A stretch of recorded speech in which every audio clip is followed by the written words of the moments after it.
안녕하십니까. 이슈의 데이터로 답하다 이즈답의 팀장 이예슬입니다. 발표는 주제 설명, 모델 설명, 그리고 분석 예측 결과를 보여드린 후 마무리하도록 하겠습니다.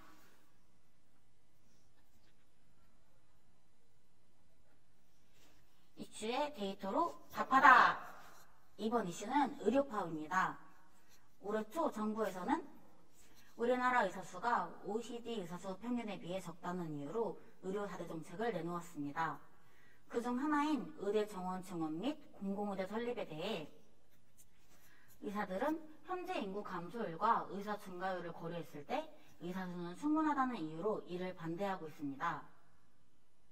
이는 의사인력 데이터를 관리하는 기관이 바뀌면서 누락되고 체계화되지 않은 데이터를 기반으로 서로의 의견을 주장하기 때문에 양측의 대립이 극대화되어 결국 의료파업으로 번지게 되었습니다.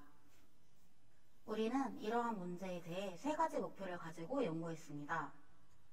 첫째, 누락된 데이터를 모델을 통해 추론하여 공백을 채우고 앞으로의 데이터 구축 형식을 제안하고자 하였습니다. 둘째, 의사인력의 공급과 생애 주기를 수식을 통해 수치화하였습니다. 셋째, 이를 통해 의료인력의 생애에 대해 시뮬레이션 해볼 수 있도록 하였습니다. 우리는 이런 목표를 하나의 웹으로 표현하고 의료파업이라는 이슈의 데이터로 답하고 싶었습니다. 의료인력 증원 정책에서 중요한 건 그저 증원하는 수가 아니라 의사인력의 현 상태, 신규 수, 이탈하는 수, 인구수 등 다양한 것들을 반영해야 합니다. 하지만 현재 의사인력의 데이터는 의사인력의 특성을 파악할 수 없습니다. 그래서 우리는 의사의 처음부터 끝까지 추적하여 유입되고 유출되는 수를 최대한 자세히 파악할 수 있는 모델을 만들었습니다. 여기 물통에 과거부터 2018년까지의 의사인력이 들어있다고 가정해 보겠습니다. 그리고 이 물통은 2019년으로 이동합니다. 이 물통에는 사망구멍과 이탈구멍이 있는데 이 구멍으로는 어떠한 가중치들을 가진 숫들이 빠져나갑니다. 이렇게 빠져나온 물들이 이탈값이 되는 것입니다. 2019년에 와서 물병의 입구에 의사고시 합격자를 넣어줍니다. 그리고 기존 물과 새로 들어온 물이 섞이면 2019년에 활동의료 인력이 됩니다. 이 모델을 우리는 의사생애 주기 모델이라 이름 지었습니다. 분석에 사용한 데이터를 설명해 드리겠습니다. 우선 데이터가 목적과 분류에 따라 중구난방이었습니다. 그래서 우리는 데이터를 이러한 형태로 통일시켜 도출했습니다. 분석 초반에는 ABM을 활용하였지만 데이터가 부족하고 적합하지 않아 준지도 학습 기반 마이크로 시뮬레이션을 사용하였습니다. 그리고 1번, 2번 데이터를 활용해 신규 의료 인력수를 도출하였으며 5번, 6번 데이터는 사망률에 사용하였습니다. 7번, 8번 데이터를 통해 의사 생애주기 모델 테스트 세트를 만들어 오차율을 구했으며 9번 데이터는 모델 트레이닝 세트로 활용하였습니다. 아까 물통으로 설명했던 모델을 도식화해서 설명하겠습니다. 이 프로세스에서 최종적으로 얻고 싶은 데이터는 성별, 연령별 의사수 데이터입니다. 이 데이터를 얻기 위해서는 유입되는 의사수와 유출되는 의사수의 구조를 알아야 합니다. 먼저 의사고시 합격자를 성별, 연령별로 세분화하는 모델을 보여주겠습니다. 먼저 의사고시 합격자를 출신, 성별로 분류합니다. 그리고 연령별로 다시 분류해야 합니다. 연령 분포는 다음과 같은 두 가지 형태의 모형으로 가중치를 주어 연령별로 분류하였습니다. 여기서 최종적으로 얻은 성별, 연령별 의사수는 이쪽으로 들어갑니다. 그리고 다음으로는 잔존 의사수를 도출하는 모델에 대해 설명하겠습니다. 남아있던 성별, 연령별 의사수에서 사망 모델은 남녀, 연령별 사망 확률을 사용했고 은퇴 모델은 다음과 같은 정형식을 사용하였습니다. 사망으로 유출된 데이터를 빼고 그 다음은 은퇴로 유출된 데이터를 뺀 남은 결과가 이곳에 위치하게 됩니다. 그리고 위에서 유입되고 아래에서 유출이 되고 남은 의사수를 최종적으로 한 물통에 합치게 되는데 이것이 바로 우리가 원하던 데이터입니다. 이 데이터들은 이런 형태로 구성되어 있습니다. 이 안의 데이터들은 각 모델들이 9번 데이터를 지표로 삼고 약 1000만 개의 경우의 수를 생성한 결과입니다. 이 과정에서 실제랑 제일 비슷한 오차율이 가장 적은 최적 파라미터를 도출하였습니다. 연령 분포 모형에 AD0, AD1 두 가지 모형을 사용하였습니다. 테스트세트 활용 결과 두 가지 모형 중 AD0의 평균 오차율이 8.3%로 더 좋은 결과를 보였습니다. 그래서 저희는 해당 모델을 통해서 데이터를 생성하였습니다. 도출된 데이터를 가지고 전체 의사수, 인구 1000명당 의사수를 연도별로 시각화해 보았습니다. 현재 이 사이트에 접속하면 발표하는 두 가지 그래프 외에도 신규, 사망, 은퇴 의사수 데이터가 있습니다. 또한 입학 정원을 조절하여 실시간으로 변화를 직접 볼 수 있도록 시각화해 두었습니다. 기존에는 존재하지 않았던 과거 데이터를 저희가 만든 데이터를 통해 확인해 보실 수 있습니다. 사이트에 접속하여 시뮬레이션을 보여드리겠습니다. 메인 페이지에서는 앞서 설명드렸던 의료파악과 의사생의 주기 모델, 분석, 예측 및 요약을 보실 수 있습니다. 이번 분석 서비스에서 핵심이 되는 기능은 신규 의사수를 사용자가 입력한 값으로 미래 의사 인력을 시뮬레이션 해볼 수 있다는 점입니다. 입력값의 종류는 의사고시 합격자 중 의대, 의학전문 대학원 입학인원을 지정하고 성별 비율을 지정할 수 있습니다.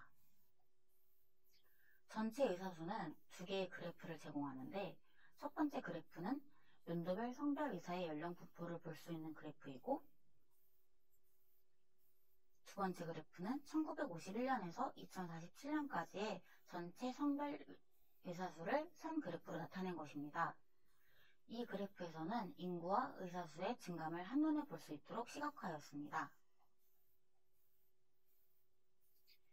신규 사망 은퇴수도 두 가지의 그래프를 제공하는데 첫 번째 그래프는 매년 의사고시 합격자, 사망자, 은퇴자를 연령별, 성별로 구분하여 특성을 파악하는 그래프이고 두 번째 그래프는 1952년에서 2047년까지 각 연도별 신규 사망 은퇴 의사수의 합을 구하여 의사 공급의 증감을 비교하는 그래프입니다.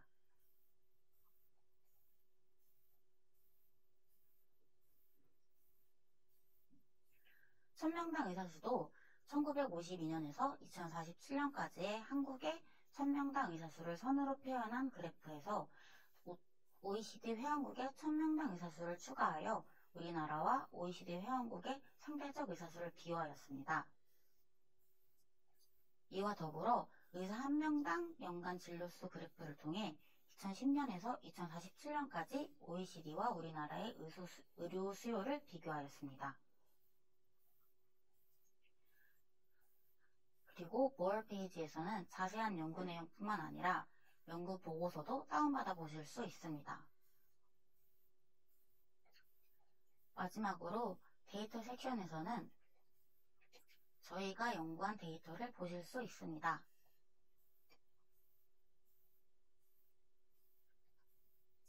결과에 대해 이어서 발표하도록 하겠습니다.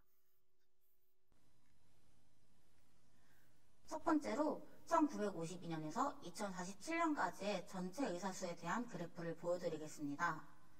과거, 현재, 그리고 미래까지의 의료 인력의 특성을 볼 수 있습니다.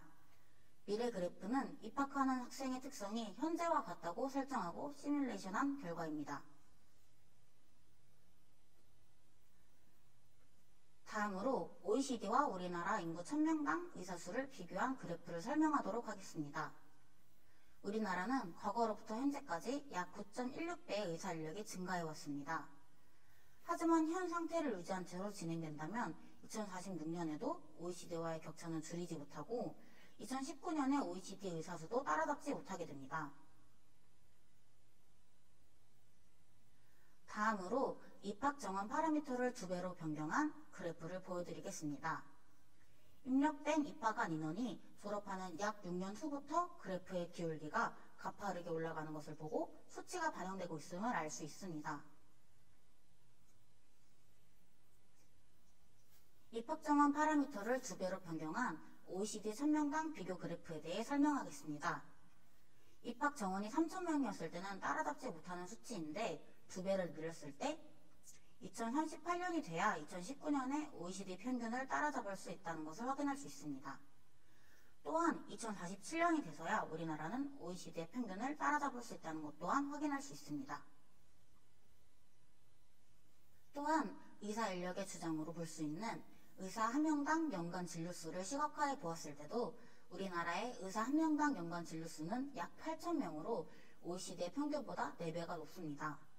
아무런 정책을 진행하지 않았을 때에도 의사는 증가함으로써 약 800건의 진료수가 줄지만 그럼에도 3.6배가 높습니다.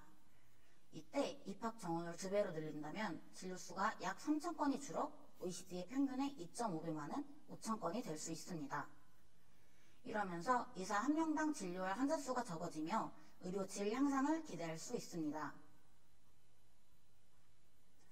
정부의 주장대로 입학 정원을 늘렸을 때와 늘리지 않았을 때의 1000명당 의사 인력수를 비교해 보겠습니다. 현재대로 진행된다면 2.2명에서 3.12명으로 약 0.9명이 늘어나게 됩니다. 연간 400명을 늘리면 2.2명에서 3.31명으로 1.1명이 늘어나 이 둘의 차이는 0.2명으로 그렇게 크지 않다는 것을 알 수 있습니다. 그에 이어 의사 1명당 연간 진료수를 비교해 보겠습니다. 의사 인력을 증원하지 않았을 때는 8,000건에서 7,200건으로 800건 정도 줄어듭니다. 400명원을 증원할 시 8,000건에서 6,800건으로 1,200건이 줄어듭니다. 이 둘의 차이 또한 약 400건으로 큰 차이가 아님을 알 수 있습니다. 저희는 이번 연구를 통해 3가지 결론을 내렸습니다. 첫째, 의사 인력은 부족한 상태로 증원이 필요합니다. 정부에서 주장한 OECD 평균을 기준으로 한다면 현재 2배인 약 6,000명을 늘려야만 따라잡을 수 있습니다. 현재 정부의 정책대로 400명을 증원시켜도 현 상태와 비교하여 큰 폭의 변화가 없다는 것을 확인할 수 있습니다. 우리나라는 OECD 회원국 중 의사 수는 밑에서 2번째이며 인구 1명당 내원 일수는 OECD 국가 중 첫 번째입니다. 절대적인 의사의 숫자가 문제가 아니라 우리나라의 환자의 월의 진료 횟수는 2018년 기준으로 OECD 평균보다 4배 높음에도 불구하고 의사 수는 OECD의 평균의 60% 정도로 낮습니다. 현재는 의료 시스템의 체계가 잘 잡혀 있어 의료진들의 노동의 강도가 강하더라도 현 상태가 유지됩니다. 하지만 의료 수요가 폭발적으로 증가하는 긴급 상황이 된다면 잉여 의료 인력의 부재로 의료 체계가 무너질 가능성이 있습니다. 그렇게 된다면 의료 수요를 감당한다고 하더라도 의료의 질을 확신할 수 없습니다. 둘째, 미래를 위한 대비가 필요합니다. 의사 1명당 의학대학에 입학하여 의사 면허를 따는 기간은 기본 6년으로 의료 공급 정책은 단기간에 조정하기 어렵다는 특성을 가지고 있습니다. 그렇기에 정부는 의사 수를 증원했을 때 잠재 수명 증가로 발생하는 경제적 편익 비용의 기대치와 의사 1명 증원당 발생하는 투자 비용의 적절한 손익을 계산하고 이를 통해 도출될 수 있는 데이터를 근거로 보다 세부적이고 적절한 의료 인력 증원 정책을 마련할 필요가 있습니다. 셋째, 기존보다 구체적인 자료를 근거로 한 의료 인력 시뮬레이션을 통해 의사 공급 정책 개선에 활용할 수 있습니다. 목표에서 밝혔듯이 우리는 의사 인력의 데이터를 체계적으로 구축하기 위해 정규화된 데이터 포맷을 제시하였습니다. 이러한 방법으로 데이터를 추적해 나간다면 앞으로 의료 인력 증감 정책을 세울 때 도움이 될 것으로 기대할 수 있습니다. 이와 더불어 다양한 시나리오를 추가하여 의료 정책이 변화될 때의 경우의 수를 추가한다면 의료 인력의 공급을 더 세부적으로 파악할 수 있고 국내 인구 추세를 반영하여 앞으로 의료 인력 정책을 장기적으로 계획하고 추정하는 것에 도움이 될 것입니다. 이상으로 이 제작팀의 발표를 마치도록 하겠습니다. 감사합니다.